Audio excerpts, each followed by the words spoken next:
I don't know, and I would like to see what your major takeaways were, but I would say my takeaway from JT's breakdown was just there's a lot of room for growth with Trey Lance. A lot of room for growth. And you could see, and he said it, like you could tell he was kind of frustrated with it because he sees it from both sides, right? He sees it from the coach's side, which is when I call play, I want you to execute the play as I call it. And you can see, and you could see areas where Trey Lance kind of, I don't want to say freelance is doing his own things, but you know who it really reminds me a lot of? It reminds me almost identical to Deshaun Watson. It's like watching Deshaun Watson. It's like watching young Deshaun Watson if Deshaun Watson didn't have as many reps heading into his rookie year. That's what it reminds me of. So, like, there was still this element of Deshaun Watson being more comfortable just throwing the ball around. Like, that was clear. Like, Deshaun Watson is just slinging it. But and I heard my guy Dante Whitner talk about it on KBR, where he was saying one read guy, he's one read. And Deshaun Watson, and I remember even tweeting this out, and I just remember Deshaun Watson like watching him and being like, oh, Kyle Shanahan, this is what I said. Oh, Kyle Shanahan wouldn't really like Deshaun Watson because he looks at the first thing, he'll stare down DeAndre Hopkins. If it's not there, he moves to make a play, and he makes plays. But for some coaches who want it done a certain way, right? Like they want it like, it's like, hey, top of the drop, boom, ball out. Deshaun Watson sometimes wouldn't do exactly that. And that's what I'm seeing from Trey Lance. There were areas where, or, situations where he dropped back, the ball out, boom, slant. It should be there.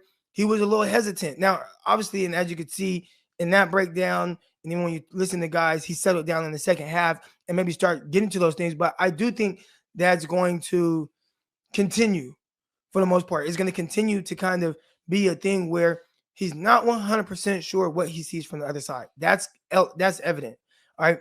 But he has just this playmaking ability, things that you just can't teach, whether it's his arm strength, whether it's his ability to make certain throws. And I thought JT O'Sullivan did a really good job of talking about both things where, yes, I know this is probably frustrating that he does this bootleg and doesn't hit George Kittle right now with an opportunity to catch and run. But he buys time, fakes, falls back, and throws a laser to Trent Sherfield past the first down. So it's tough. Do you tell him, hey, like, just get this out? And those are things that he's going to continue to work on. I would bet when he goes into this offseason with his quarterback coach, Quincy Avery, a big thing is going to be get the ball out right now. And what's our footwork on those quick throws? Issue that JT O'Sullivan had was he continued to point out the fact that, hey, there's just something a little off with the footwork, whether that's what they're teaching him or whether it's just him. Again, I would say this. With as uncomfortable as he was in that game and will continue to be throughout the rest of this season, just because he's not sure what he's seeing, right? As uncomfortable as he was, for him to be able to make the plays that he did, for him to be able to make the throws that he did, for him to be able to throw BBs, make plays on the moves, you have to be very encouraged by that. The biggest thing that I was looking for heading into this game was, how does he improve from the Arizona game to this game? And I thought the Arizona game and in preseason, right? Preseason as well, you saw some wild misses, right? Slant route, wide open, shoots it 5 yards over somebody's head. So you saw like, man, really great play. Wow, that was really ugly, right? You saw a lot of those type of plays. Didn't see that this game. Didn't see the ugly misses. Obviously, he threw the one short to George Kittle. But as far as just like the ugly misses, like you saw second half of the Seahawks game, like you saw in the Arizona game, You didn't see the ugly misses. And I told y'all, the more comfortable he gets, the less you're gonna see him with the ugly misses. Because I don't care what anybody says. I watch him. And again, you revert back to the North Dakota State film. It's a 19-year-old kid. It's a 19-year-old kid. That's what he was. And it's tough because you watch that film and you watch who he was at 19 years old, and then all of a sudden you have to project that to the NFL. You know what I'm saying? And then, by the time he gets drafted at 20 years old. He barely turns 21 shortly after that. Very limited amount of reps and throws. So there has always been a big room for growth. But then you see some of the throws that he's able to make, some of the things he's able to do, and you see why the 49ers won on this special. Now, can you get him to just be better in the quick game? I'd say that's where, if there's an area where he can improve and at least just be more in the quick game. And I do think some of it's going to be with his feet. I saw one of them where you would think at the top of the drop, his ball supposed to come out now, and he was kind of still getting settled in with his feet. I'm not a quarterback coach. Got Greg Pinelli for that, right? But you see areas where it's just like, I could see why he's potentially a little bit late on that. If you haven't watched the QB School breakdown of him, again, watch that with JT O'Sullivan. And he talked about it on the slant that he completed to Debo. Yeah, he completed the Debo. I believe it was on maybe the 2-minute drive where he was a little late, right? Now he's still able to get in there. He has a gun. He has a hose for an arm. But he was a little late, and it made it to where now Debo has, he doesn't have the ability to, either break the tackle or, have a catch and run opportunity, right? Because it's just a little late. And those are things that he's going to continue to improve on. When I talked to my guy, Greg Pinelli, and I talked to him about the Debo pass, the one that Debo Samuel dropped, right? He put it on Debo. Boom. What Greg said, and again, this might align with what JT O'Sullivan said later in the game or later in his breakdown. Greg was talking about this slant to Debo that Debo dropped, and he said that he was a little late on the throw, and it might all have to do with his feet. Now, obviously, he hit Debo right here. It's like, hey, you got to catch that. But what he's thinking is from the receiver perspective, the longer he carries out this slant, the more it's like, okay, I'm kind of getting in a little bit of trouble, right? And you start to think about all the other moving pieces as opposed to, okay, foot in the ground, I'm breaking on my route, boom, ball's on me, boom, now I can catch and run. Debo, starts to know, okay, I'm starting to run into some trouble here. Lack of focus, boom, results in the drop. So I remember Greg saying, oh, he got to get the ball out a little quicker. Like throwing just a little quicker with his decision making. Same with JT O'Sullivan. He said that with the slant that Debo did catch. So I think the big thing that we're talking about here is footwork. Improving his footwork in quick game. Improving his footwork in quick game. I think that's going to be one of the biggest things that he works on this offseason. And again, it's not bad, right? He's at a good starting point. I work with a lot of athletes. I work with a lot of DBs. And a lot of times I'll tell a parent, like, man, some kids is like, damn, this kid's super raw. Some kids is like, hey, he's at a good starting point. This is a good point to start with, and I can build on that. And when I look at Trey Lance and you look at this game, and again, there's going to be ups, there's going to be downs still. I thought this was a good game for him overall. In totality, good game for him. But there's going to be good, there's going to be bad moving forward. He can go out in LA and have an ugly game. But I still will reference the Texans game as to what it looks like in the sense of kind of where he is. There's still a lot of unknown with Trey Lance right now, but I'm very encouraged by where he's headed. Now, we talk about the Rams game, and you know who's on the other side. You got Aaron Donald. He's a game wrecker. Aaron Donald's a game wrecker. They got a few guys that can really wreck the game. And I think for him, we talked about the quick game just now and getting the ball out of his hands quick. That's going to be something that you're going to really want to do when you got Aaron Donald on the other side, because I can guarantee you this. He's not really running away from Aaron Donald. Now, he can obviously he can run away from some people a little bit, right? He's not like hella fast, but again, Deshaun Watson athleticism. Where it's like, okay, if it's there, I can take off and I can have a big game. I also can get outside the pocket and I can run for 15 yards. He could do that.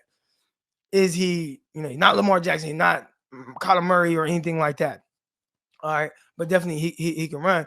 But Aaron Donald will get up on you quick. His short area burst and that quickness is like, it's out of this world. So you're not going to want to make a habit of, okay, I'm at the top of my drop. It's a 3-step drop. And on the 3-step or in the quick game, I'm taking more steps than I have to. And all of a sudden I got this freak of nature, Aaron Donald, in my face. That's not ideal. So I am curious to see how they work on the quick game with him as far as his feet go. And I think it's all the feet. Now, there might be some people that talk about his release. Again, and it's crazy, right? Because you didn't hear nobody really talk about his release in the Texans game. Matter of fact, people are like, oh, it's sped up. I don't know if it's sped up. I think he's being quicker with his decision making. For the most part, still can improve. But when I talked to JT O'Sullivan after his first start, he did a breakdown of Trey Lance. And I said, JT, any issues with his release? There were a lot of people talking about his loopy release and his long and his low and all that. And JT O'Sullivan responded saying this: no issues with release. Like, just straight up, no issues with release. So a lot of people made a big deal out of his throwing motion and all that. Clearly, nobody they had no issues with it against the Texans. I do believe a lot of it starts with his feet. That was the issue that my guys said, whether it's Greg Pinelli, whether it's JT O'Sullivan, they said it's the feet. And I think he's improving. And I think that's why his accuracy was able to improve. I also think that he's improving on what he's seeing from the defense, but still has a way to go. But even then, when everything breaks down, he's able to, he's able to utilize his athletic ability that he does possess. Against the Rams, though, it's a must-win situation. This is a pressure-packed situation for a guy in his third start, and I don't want to give him a cop-out, right? Like, dude, you are an NFL player. This is what the situation is. All right, it is what it is. You're in the NFL. You got drafted really high, but I still keep an open mind as far as what this guy is. Being a rookie, being in his third start. We're not even talking about, okay, he's in this pressure-packed situation, but he done started 16 games up until this point. He's in his third start. So knowing that, who is on the other side? We talked about it. Let me look right now. Rams defensive coordinator. And it is, who is it? No, it's not Wade Phillips. It's not Brandon Staley. Raheem Morris. All right. So if I'm Raheem Morris, I'm throwing everything at this rookie. I'm throwing everything at him. I'm going to confuse him.